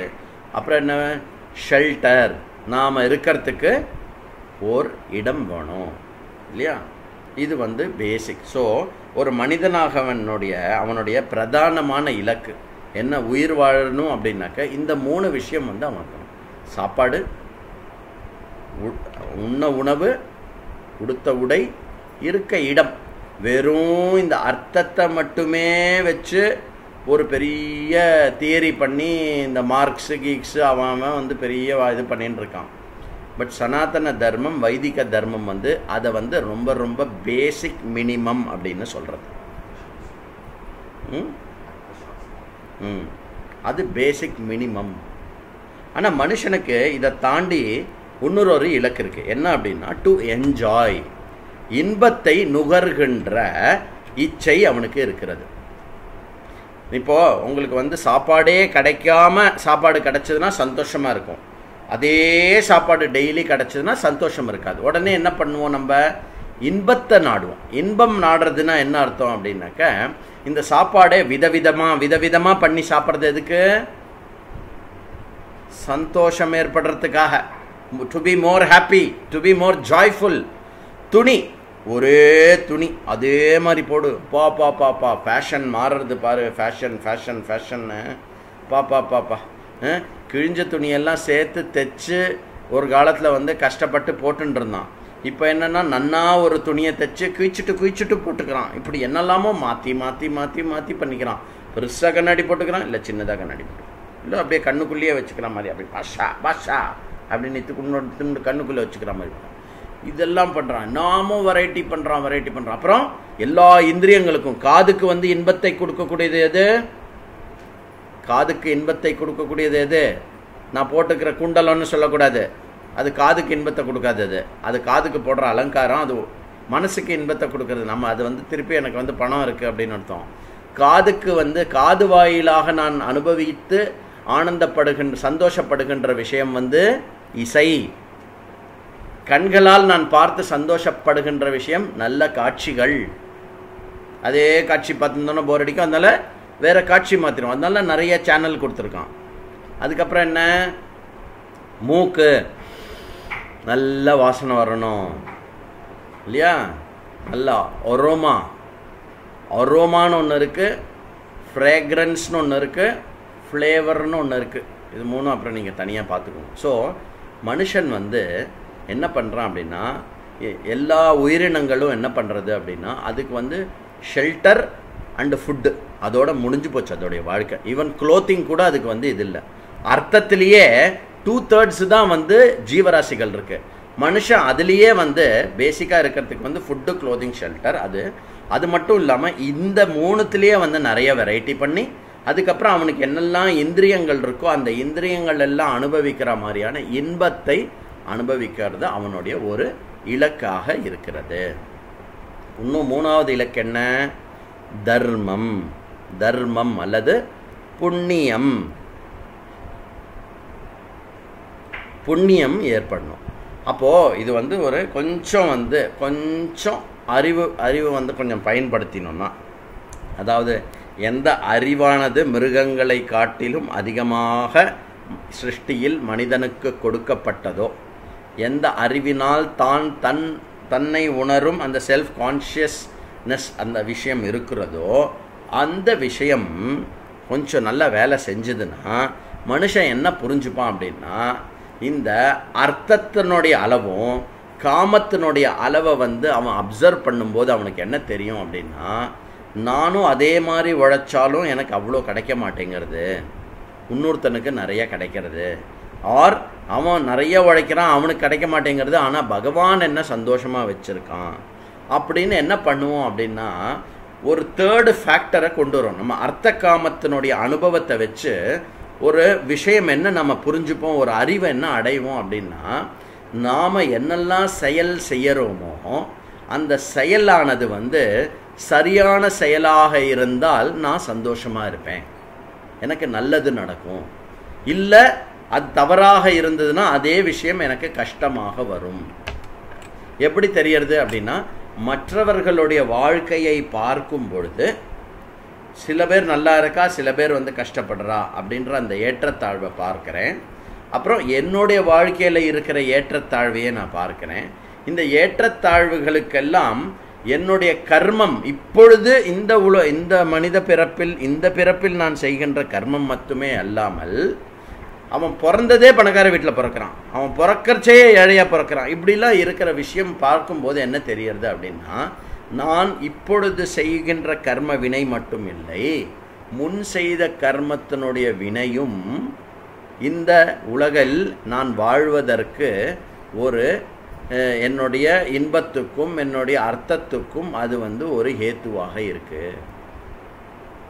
அப்படின்னு புரிஞ்ச உடனே அவன் என்ன பண்ணுவான் அப்படின்னாக்க, அப்புறம் அது மட்டும் இல்லை, முக்கியமாக இப்படி ஒன்று இருக்குது அப்படின்னு எப்படி தெரியுமா, வேதத்தில் சாஸ்திரத்தில் சொல்கிறது. இவனுடைய அனுபவத்தை எது அறிவாக்குறது அப்படின்னா, வேத சாஸ்திரமானது அறிவாக்குறது. ஆமாண்டா தம்பி, அப்படி ஒன்று இருக்குது, அதற்கு பேர் புண்ணியம். அந்த தர்மத்திலிருந்து வேறாக ஒன்று பண்ணேன்னா பாப்பம், நீ புண்ணியம் பண்ணேன்னா நன்னா இருப்ப, நல்ல லோகங்கள் கிடைக்கும். இப்போ உனக்கு இந்த வாழ்க்கையில் இந்த கர்மங்கள் மட்டும் இல்லாமல் மற்ற விஷயங்களில் அதிருஷ்டமாக நிறையா நடக்கிறது அப்படின்னா அது நீ முன் செய்த வினை அப்படின்னு. புண்ணியம் ஒரு இம்பார்ட்டண்ட் விஷயம் ஆகிடும். அதாவது எக்ஸிஸ்டிங் அர்த்தகாம போக ஃப்யூச்சர் அர்த்தகாம நன்னா இருக்கணும். ஏன்னா இப்போ நான் அனுபவிக்கிற அர்த்தகாமம் நான் ஏற்கனவே செஞ்ச புண்ணியம், இப்போ நான் பண்ணுற புண்ணியம் நெக்ஸ்ட்டு ஃப்யூச்சரில் என்னுடைய அர்த்த காமத்தை பார்த்துக்கிற மாதிரி. அதாவது ரிட்டையர்மெண்ட் பிளான் மாதிரின்னு வச்சுக்கோங்களேன். ரிட்டையர் ஆனதுக்கப்புறமும் எனக்கு மாதம் இதே மாதிரி சம்பளம் வரணும்னா நான் என்ன பண்ணணும்னு ஒர்க் பண்ணுவான் இல்லையா, அதே மாதிரி எல்லா அர்த்த காமங்களும் இருந்து நான் இதே மாதிரி வாழ்க்கையை இன்புற்று வாழ்வதற்கு புண்ணியம் அப்படின்ற ஒரு அதிருஷ்டம், அந்த புண்ணியம் நான் தர்மமாக வாழறதுல இருக்குது அப்படிங்கிறதுனால தர்மமே அவனுடைய வாழ்க்கையோடைய மூணாவது முக்கிய இலக்காக ஆகிறது. அப்போ அர்த்த காம தர்ம அல்லது புண்ணியம், இது மூணும் அவனுடைய முக்கியமான வாழ்க்கை இலக்காகிறது. நாலாவது மோட்சம், அதை தான் நம்ம இந்த 3 நாளில் பார்க்க போகிறது தான் அந்த 3 கேள்விக்குறி. இன்னைக்கு சில ஒரு கேள்விக்குறி நீங்கும், நாளைக்கு ஒரு கேள்விக்குறி நீங்கும், நாளானைக்கு 3 கேள்விக்குறியும் நீங்கிடும். சரி, இப்போ மோட்சத்துக்கு வரத்துக்கு இப்போது இந்த 3 விஷயம் இருக்கு இல்லையா, அதாவது என்னுடைய பாதுகாப்பு, என்னுடைய இன்பம் மற்றும் புண்ணியம், இதற்காக நான் அப்படியே இருந்தால் வந்துருமா இல்லை எப்படி? அப்படியெல்லாம் இருந்தால் வராது, உழைக்கணும். சரியா? ஃபுட்டு, க்ளோத்திங், ஷெல்டர், இது 3 ஒரு மனுஷனுடைய பேசிக் தர்மம். அது அவன் கல்யாணம் பண்ணிண்டா வச்சு காப்பாற்றணுண்டா அப்படின்னு சொல்லுவான் இல்லையா, அது இது அர்த்த. அதுக்கப்புறம் இன்பம், இதெல்லாம் அப்படியே வருமா இல்லை அவனுடைய இலக்குன்னா அவன் என்ன பண்ணுவான், அதுக்கு ரா பகலாக உழைக்க வேண்டியிருக்கு. அதனால் இப்போ அர்த்தம்னு எடுத்துட்டோன்னு வச்சுக்கோங்க, பணம் சம்பாதிக்கிறது, அந்த பணம் இருந்தால் ஃபுட்டு, க்ளோத்திங், ஷெல்டர் நமக்கு கிடச்சிரும். அந்த பணம் சம்பாதிக்கிறது அப்படின்னு எடுத்துட்டோன்னா அந்த பணத்தை சம்பாதிக்கிறதுக்கு நிறைய பெயின் எடுத்துக்க வேண்டியிருக்கும், யாரெல்லாமோ பேசுகிறதெல்லாம் கேட்டுக்க வேண்டியிருக்கும், எவ்வளோ கோவம் வந்தாலும் வெளியில் காட்டிக்க முடியாது. இதெல்லாம் எதுக்கு? இந்த பெயினெல்லாம் நம்ம சகிச்சுண்டு எதுக்காக? அந்த மாத கடைசியில் சம்பளம் வாங்கிறதுக்கு, இல்லை அந்த கிளைண்ட்டுக்கிட்டேருந்து எப்படியாவது பேமெண்ட்டை வாங்கிறது. இது நடக்கிறது. அதுக்கப்புறம் என்ன பண்ணணும்? இந்த இன்னொரு விஷயம் என்ன, இந்த பணத்தை சம்பாதிச்சு நம்ம என்ன பண்ணோம்? இன்பத்தை அனுபவிக்கணும் இல்லையா? காமத்துக்காக தான் அர்த்தத்துலேருந்து அர்த்தத்தை சம்பாதிக்கிறோம் நிறையா. அர்த்தத்தை நிறைய சம்பாதிச்சு நம்ம வந்து கொடைக்கானல் போயிட்டு வரலாம் அப்படின்னு சொல்கிறோம் இல்லையா. கொடைக்கானல் போயிட்டு அங்கே ஏதோ ஒரு பெரிய ரெசார்ட் புக் பண்ணுப்பா, பெரிய ரெசார்ட் புக் பண்ணுப்பா அப்படிங்கும்போது அந்த அந்த குடும்பத் தலைவன் அந்த ரெசார்ட்டு புக் பண்ணுறச்சு அவன் என்ன பார்ப்பான், முதல்ல எவ்வளோ செலவாகிறதுன்னு பார்ப்பான். அதுக்கப்புறம் வந்து எப்படி கம்மியாக செலவு பண்ணலான்னு பார்ப்பான். அப்புறம் அந்த செலவு பண்ணும்போதும் சரி, அப்புறம் தப்பி தவறி நினச்சதை தான் கண்டிப்பாக எல்லா டூர்லேயும் வந்து அதிகமாக செலவாயிடும். நினச்சது பார்த்தா அதிகமாக செலவாயிடுறதுன்னா செலவழிக்கும் போது சந்தோஷமாக இருக்குமா துக்கமாக இருக்குமா? ஐயோ சம்பாதிச்சதெல்லாம் இப்படி போகிறதே அப்படிமா. எஸ்பெஷலி இவன் சின்ன வயசில் பட்டாசு வெடிக்கிறச்சே தெரியாது. இவன் பெரியவனாய் குழந்தைக்கு பட்டாசு வாங்கி கொடுக்கறச்சே அப்பா 10,000 வாலா வாங்கி கொடுப்பா அப்படின்னா இவனுக்கு வருமே கோவம். 10 செகண்டு 20 செகண்டுக்குள்ளே வெடிச்சுட்டு மேக்ஸிமம் 30 செகண்டில் வெடிச்சுட்டு போகிறதுக்கு எதுக்குடா காசு அப்படி கரியாக்கிற அப்படிமா. பட்டு அந்த பையன் வந்து அந்த 10,000 வாலா வெடித்து அந்த அப்போது என்ன தேவைப்படுறதுன்னா இது எல்லாத்துக்குமே இப்படி புரிஞ்சுக்கணும். ஒரு இன்பத்தை அனுபவிக்கிறதுக்கு ஏற்கனவே கஷ்டப்பட்டு சம்பாதிச்சு வச்ச சொத்தை அந்த இன்பத்தை அனுபவிக்கிறதுக்கு அந்த சொத்தை செலவழிக்கும் பொழுதும் கஷ்டமானது ஏற்பட்டுருக்கு. அப்போது அது ஒன்று. அதுக்கப்புறம் தப்பி தவறி சொத்து கித்து வாங்கி வச்சுட்டோன்னு வச்சுக்கோங்க. அதை நீங்கள் அந்த ஏதோ உங்கள் பட்டாசு எக்ஸாம்பிளே சொல்லாதீங்கோ. ஒரு பெரிய நான் வந்து 2 பெட்ரூம் வில்லா வாங்கிடுறேன்னு வச்சுக்கோங்களேன். அது எப்படி 2 பெட்ரூம் வில்லா 3 பெட்ரூம் வில்லா அப்படி வாங்கிட்டேன்னு வச்சுக்கோங்களேன். அதை வந்து காப்பாற்றணும், வேலி போடணும், அங்கே வாட்ச்மேன் வைக்கணும், அப்புறம் வந்து ஒழுகும். அப்போ வந்து அந்த கட்டி கொடுத்தவன் மேலே கோபம் வரும். அதுக்கப்புறம் திருப்பி கொஞ்சம் இடித்து கட்டுற மாதிரி இருக்கும். அதுக்கப்புறம் நமக்கு ஈபி கட்டணும், இதெல்லாம் இருக்குது. அதுக்கப்புறம் என்ன, ஏதாவது வீட்டில் நமக்கு ஏதாவது ஒரு கஷ்டம் வந்ததுன்னா உடனே வாஸ்து சரி இல்லையோ, இந்த செவரை இடி, இதை அந்த பக்கம் வை, இதை இந்த பக்கம் வை அப்படின்னு. அப்போது ஒரு விஷயத்தை சம்பாதிப்பது மட்டும் இல்லை, அந்த சம்பாதிக்கிற விஷயத்தை வந்து ப்ரிசர்வ் பண்ணுறது இருக்கு இல்லையா, அது கஷ்டம். இன்பம் எப்படி, எப்போவுமே வந்து நாங்கள் எங்கள் வீட்டில் வந்து 2 கறி 1 கூட்டு அப்புறம் ரசம் இப்படியே சாப்பிட்டு பழகிட்டோன்னு வச்சுக்கோங்களேன். அப்புறம் அந்த ஸ்டாண்டர்டை மெயின்டைன் பண்ணுறதுக்கு கஷ்டப்பட வேண்டியிருக்கும்.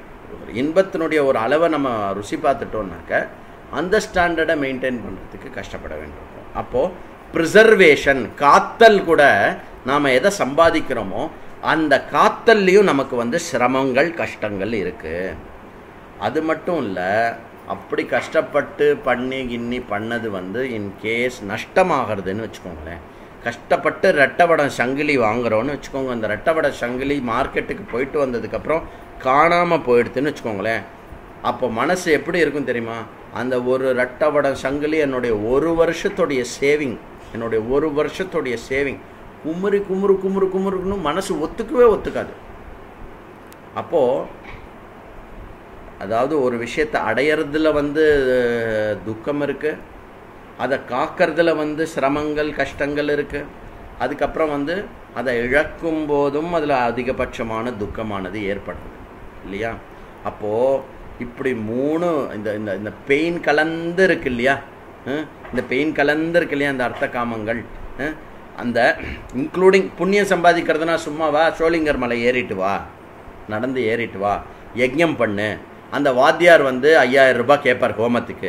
கடைசியாக என்ன பண்ணுவார், 5000 ரூபா எல்லாருக்கும் வச்சு கொடுத்துட்டு இன்னொரு ஒரு 1000 ரூபா அவருக்கு வச்சு கொடுத்துருங்கோம்பார். அப்போது ஒரு கோபம் வரும் பார்க்கணுமே, பேசினது 5000 தானே, இன்னும் இன்னொரு ஒரு 500 ரூபாய் கேட்குறேன், 1000 ரூபாய் கேட்குறேன் அப்படின்னு ஒரே கஷ்டமாக. அதுக்கப்புறம் இவ்வளோ இல்லாமல் பண்ணிவிட்டு நம்ம அவள் முன்னாடி கையை கட்டின்னு உட்காரணும். யஜ்ஞ யாகங்களில் வந்து அதெல்லாம் விதி, அதுலேயும் வந்து சிரமம் இருக்குது. அதெல்லாம் பண்ணக்கூடாதுன்னு சொல்லலை. ஆனால் அந்த விஷயம் நம்ம வந்து எடுத்து பண்ணும்போது அதில் இருக்கிற சிரமங்களை வந்து நம்ம கவனிக்கணும். அப்போது புண்ணியம் சம்பாதனமாக இருக்கட்டும், இன்ப சம்பாதனமாக இருக்கட்டும், அர்த்த சம்பாதனமாக இருக்கட்டும், இது 3மே வந்து துக்கம் கலந்தவை அப்படின்ற விஷயத்தை வந்து நாம் வந்து ரியலைஸ் பண்ணணும். அதற்கு தான் முதல் அந்த ரெட்டில் போட்டிருக்கு இல்லையா கீழே, அதில் முதல் தோஷம் என்ன அப்படின்னாக்கா துக்க மிஸ்ர தத்துவம். துக்க மிஸ்ர தத்துவம், துக்கம் கலந்தவை அப்படின்னு புரிஞ்சுக்கணும். அதாவது மனிதனுடைய இலக்காகிய அர்த்த காம புண்ணிய தர்மம் துக்கம் கலந்தவை. அவைகள் சம்பாதனம் போது துக்கம் இருக்கு, அதைகளை காக்கும் போது துக்கம் இருக்குது, அதை இழக்கும் போது துக்கம் இருக்கிறது. மூணாவது என்ன, ரெண்டாவது என்ன, மூணாவது முதல்ல பார்ப்போம். இன்பத்தை அனுபவிக்கிறோம் இல்லையா, சந்தோஷமாக இருக்கும் இல்லையா, முடிஞ்சிடும். அது ஒரு ஹோட்டலில் போய் ஒரு வாட்டி சாப்பிட்றோம், சாப்பிட்டதுக்கப்புறம் ரொம்ப நன்னா இருந்ததுன்னு வச்சுக்கோங்களேன், சூப்பராக இருந்ததுன்னு வச்சுக்கோங்களேன், என்ன தோணும் மைண்டுக்கு?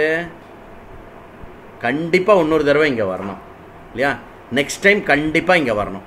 அப்படி என்ன பண்ணுவோம், ஒரு 3 டைம்ஸ் போவோம். அதுக்கப்புறம் என்ன சொல்லுவோம், இங்கே வந்து போர் அடிக்கிறது, வேற ஒரு இடம் நன்னா இருக்கா பார்க்கணும், வேற ஹோட்டல் போகணும். இது எல்லாம் எதை குறிக்கிறது அப்படின்னா, ஃபஸ்ட்டு டைம் அந்த ஒரே விஷயத்தை பூர்ணமாக அனுபவிக்காத ஒரு அதிருப்தி இருக்கு. அப்புறம் அந்த ஒரு விஷயத்து இல்லாமல் அந்த மாதிரி ஜாதியில் இருக்கிற எல்லா விஷயத்தையும் அனுபவிக்கணும் அப்படின்ற ஒரு அதிருப்தி இருக்கு. இன்ட்ரா அதிருப்தி இருக்கு. அதனால யயாதி மன்னன் என்ன பண்ணான்னா, ஒரு வரம் இருந்துதான் அவனுக்கு. என்ன வரம் அப்படின்னா, யவ்வனத்தை வேற யார்கிட்ட இருந்தாவது கடன் வாங்கிட்டு அனுபவிக்கலாம். அந்த மாதிரி அந்த யயாதி மன்னன் பல தடவை பல பேரோட யவ்வனத்தை வாங்கிட்டு அனுபவிச்சுட்டு கடைசியில் என்ன சொன்னான் அப்படின்னா, இது அனுபவிச்சு தீர்க்க முடியாது. ஏன் அப்படின்னா, இந்த இன்பங்கள் காமங்கள் எல்லாமே அதிருப்தி வாழ்ந்தது. அதை அனுபவித்துட்டோம்னா திருப்தி ஆயிடுத்துன்னா என்ன அர்த்தம், அதுக்கப்புறம் அதை பற்றி நம்ம சிந்திக்கக்கூடாது. ஆனால் என்னாகும், ஒரு மணி நேரம் 2 மணி நேரம் கழித்து திருப்பி நமக்கு அதே மைண்டில் திருப்பி எப்போ நம்ம அனுபவிக்கலான்னு தோன்றது இல்லையா. அதனால் இந்த அர்த்த காம புண்ணியங்கள் அதிருப்திகரம், துஷ்பூரத்துவம் அப்படின்னு போட்டிருக்கு இல்லையா. மூணாவது அதிருப்திகரம், துஷ்பூரத்துவம். மூணாவது சொல்லிடும். ரெண்டாவதுக்கு வரும் பந்தகத்துவம். பந்தகத்துவம்னா என்ன, அது என்னை அடிமைப்படுத்துகிறது. இது நான் சொல்லவே வேண்டாம். இதெல்லாம் இப்போ நான் இன்னைக்கு என்ன பேசிட்டு இருக்கேன் அப்படின்னா, நம்மளுடைய அனுபவங்களுக்கு குருமார்கள் சாஸ்திரம் என்ன ஃப்ரேம் போடுறதோ அந்த ஃப்ரேம் மூலமாக கொஞ்சம் பார்க்கறதுக்கான ஃப்ரேம் மட்டும்தான் போட்டு கொடுக்குறேன். இது எல்லாமே ஏற்கனவே நம்மளுக்கு அனுபவ சித்தம். அப்போ பந்தகத்துவம். சிகரெட்டு பிடிச்சா விட முடியறதா? விட முடியல. வேற எதாவது பிடிச்சா விட முடியறதா? விட முடியல. இல்லைன்னா ஒருத்தன் கடையை திறப்பானா? இந்த மாதிரி ஒரு நிலைமையில் எவனும் வேலைக்கு போகக்கூடாதான், சுவாமியை கோவிலில் போய் தொழுகக்கூடாதான், சுவாமியை நமஸ்காரம் பண்ணக்கூடாது, சுவாமிக்கான உற்சவங்கள் பண்ணக்கூடாது, ரோட்டில் பப்ளிக்காக அன்னதானம் பண்ணணுன்னாலும் பப்ளிக் போலீஸ் பர்மிஷன் எடுத்துட்டு பண்ணணும், கடைகளுக்கு போய் அத்தியாவசியமான சாமானியும் க்யூவில் நின்று வாங்க வேண்டியிருக்கு. இப்படிலாம் கெடுபடி இருக்கிற நேரத்தில் கடையை திறக்கிறான் அப்படின்னா எந்த அளவுக்கு அந்த பந்தகத்துவம் ஒன்று அடிமைப்படுத்தி வச்சிருக்க அந்த விஷயம். அப்போது இதற்கு பேர் சாஸ்திரம் என்ன சொல்கிறது அப்படின்னா, தோஷத்ரயம் அப்படின்னு சொல்கிறது. அதாவது மனிதனுடைய இலக்குகள் இருக்கு இல்லையா, அந்த இலக்குகள் அதை அவன் மேற்கொண்டு அதை அடைஞ்சாலும் இந்த இலக்குகளில் ஒளிந்திருக்கும் இந்த தோஷத்ரயத்தை நீ புரிஞ்சுக்கோ. இந்த தோஷத்ரயம் ஏன் நம்ம மைண்டில் நிற்க மாட்டேங்கிறது அப்படின்னா, அப்பப்போ ஒரு சந்தோஷத்தை கொடுக்கறது. அது சந்தோஷத்தை கொடுக்காம இல்லை. அது அப்பப்போ ஒரு சந்தோஷத்தை கொடுக்கறதுனால என்ன ஆயிடுதுன்னா, அந்த கிரகப்பிரவேசம் பண்ணும் பொழுது அந்த லோனுக்கும் அந்த முதல் போடுற பணத்துக்கும் லோன்னு அணைஞ்சது மறந்து போய்டுறது. அந்த கவப்பிரவேசம் பண்ண சந்தோஷமும் புது வீடு சந்தோஷமும் எதனால போய்டுறது, மாதம் இஎம்ஐ கட்டும்போது அந்த சந்தோஷம் போய்டுறது. இப்படி போகிறது வருது இருக்கு இல்லையா. இந்த விஷயத்தை அப்சர்வ் பண்ண மாட்டோம். ஏன்னா வேற ஏதாவது அந்த சோகத்தை போக்குறதுக்கு ஹோட்டலில் போய் சாப்பிடுவோம். அந்த ஹோட்டலில் போய் சாப்பிட்டு அது போர் அடிச்சு போச்சுன்னா வெளியூருக்கு போய் நம்ம எல்லாரும் தங்கிட்டு வரலாம் அப்படின்னா அந்த அப்படி நம்ம என்ன பண்ணுறோம் அப்படின்னா, இந்த 3 விதமான தோஷங்கள் மேல் தலை தூக்கும் போது நம்ம என்ன பண்ணுறோம் அப்படின்னா, அதை மறக்கிறதுக்கும் அதை மாற்றுவதற்கும் மீண்டும் இந்த தோஷங்களுடைய அர்த்தகாம தர்மத்தினுடைய சக்கரத்தில் சுத்தின்னு இருக்கான் மனுஷன். சொல்லுங்க, இதெல்லாம் மிருகங்களுக்கு இருக்கா? மிருகங்களுக்கு அதெல்லாம் எதுவுமே கிடையாது. அப்போது இந்த இப்படி ஆனது. இந்த விஷயமானது வந்து யார் ஒருவன் கண்டு கொள்கிறானோ அவனுக்கு ஒரு கேள்வியானது ஏற்படணும். பரீட்சை லோகான் கர்மச்சித்தான். அந்த கர்மச்சித்தான் பரீட்சை பண்ணியிருக்கான் இல்லையா, பரீட்சை கிருத்தவான் இருக்கான் இல்லையா, அந்த பரீட்சை பண்ணவன். இப்படி அவனுடைய அர்த்த காம தர்ம புண்ணியங்கள் விஷயங்களை எவன் பரீட்சை பண்ணானோ அவனுக்கு, அதாவது நம்ம எல்லாருக்கும் சஜ்ஜனங்களுக்கு ஒரு கேள்வியானது மைண்டில் வரும். இன்பமானது சந்தோஷமானது ஒன்று, இந்த துக்கமிஸ்ருதத்துவம், இந்த பந்தகத்துவம், இந்த அதிருப்திகரம், இது மூன்றும் இல்லாமல் வடிகட்டிய பிறகு இந்த மூன்றும் இல்லாத பியூர் இன்பம், பியூர் ஜாய் அப்படி ஏதாவது ஒன்று இருக்கா அப்படிங்கிறது ஒரு பக்கம். அது ரெண்டாவது கொஸ்டின். முதல் கொஸ்டின் என்ன, நீ உண்மையாகவே அப்படி எதிர்பார்க்குறியா அப்படின்னு நான் உங்கள்கிட்ட கேட்டேன்னா நீங்கள் என்ன பண்ணுவேன்? இப்போ சாட் விண்டோவில் எஸ் எஸ் எஸ்ன்னு போடுவேன் இல்லையா?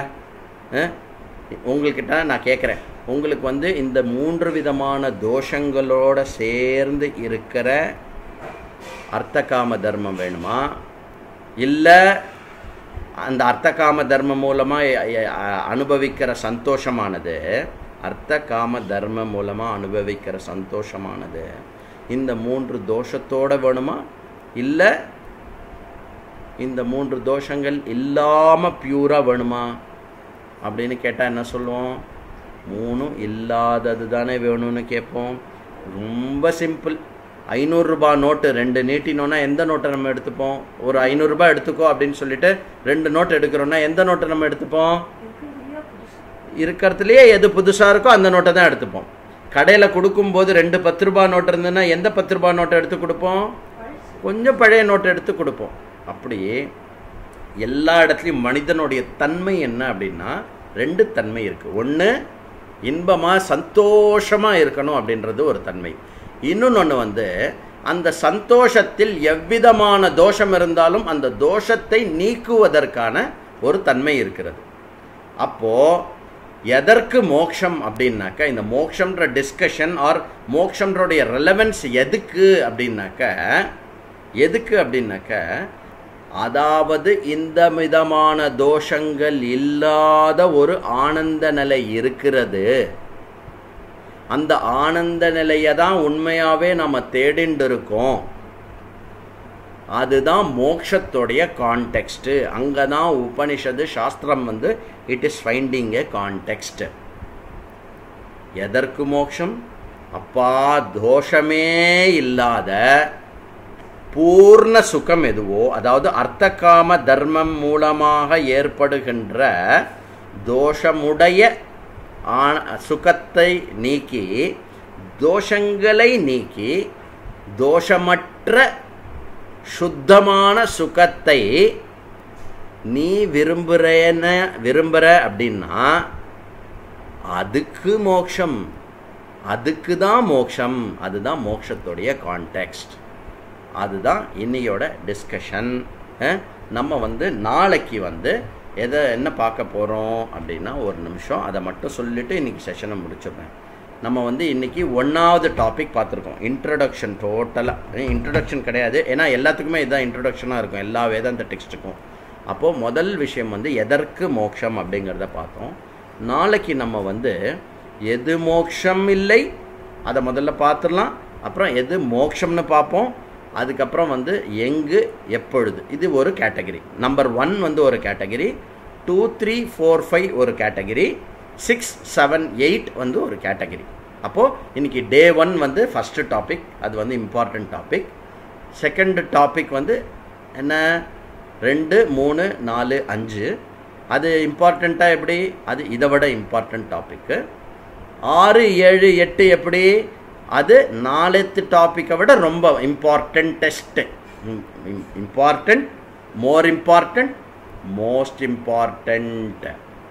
அதனால் இந்த 3 நாள் 3 மணி நேரம் உங்கள் வாழ்க்கைக்காக நீங்கள் கொடுங்கள். மற்றவர்களுக்கும் இந்த விஷயத்தை சொல்லுவோமாக. மீண்டும் நாம் வந்து நாளைக்கு கிளாஸில் வந்து பார்க்கலாம். இன்றைக்கி இதோட முடிச்சுக்கலாம். ஓம் पूर्णमदः पूर्णमिदं पूर्णात् पूर्णमुदच्यते पूर्णस्य पूर्णमादाय पूर्णमेवावशिष्यते ओम शांति शांति शांति हरि ओम श्री गुरुभ्यो नमः हरि ओम ரொம்ப சந்தோஷம் எல்லாரும் வந்ததில் இதில் ஒரு அகெயின் உங்கள் எல்லாருக்கும் ரிக்வெஸ்ட் என்ன பண்ணுறேன்னா இந்த டாபிக் நீங்கள் சொல்லுங்க இது வந்து வேதாந்தம் ரொம்ப ஏற்கனவே படிச்சிருக்கணும் அதெல்லாம் சம்ஸ்கிருதம் அதெல்லாம் ஒன்றும் இல்லை இது சாதாரணமாக நார்மல் மனுஷன் புரிஞ்சிக்க வேண்டிய ஒரு முக்கியமான விஷயம் சாதாரணமான விஷயம் எளிமையான விஷயம் அனைவரும் கேட்க வேண்டிய விஷயம் அப்புறம் என்ன மிக மிக மிக மிக அத்தியாவசியமான விஷயம் அனைவருக்கும் இருக்கக்கூடிய ஒரு விஷயம் இது அதனால் வந்து நீங்கள் உங்கள் ஃபேமிலியில் எப்படி கல்யாணத்துக்கு எல்லாரையும் கூப்பிடுவேலோ அந்த மாதிரி அதெல்லாம் வெக்கமானெல்லாம் பார்க்கக்கூடாது எல்லாருக்கும் அனுப்புங்கோ தயவுசெய்து சேருங்கோ அதில் வந்து யாரெல்லாம் வந்து இந்த விஷயத்தை கேட்டு அவளுக்கு வந்து பிடிக்கிறதோ இன்ஸ்பயர் ஆகிறாலோ அவள் வாழ்க்கை ஃபுல்லாக உங்களை வாழ்த்துவான் சரியா அதனால் நம்ம வந்து நாளைக்கு வந்து பார்க்கலாம் இப்போ பிரார்த்தனையோடு நம்ம முடிச்சுக்கோம்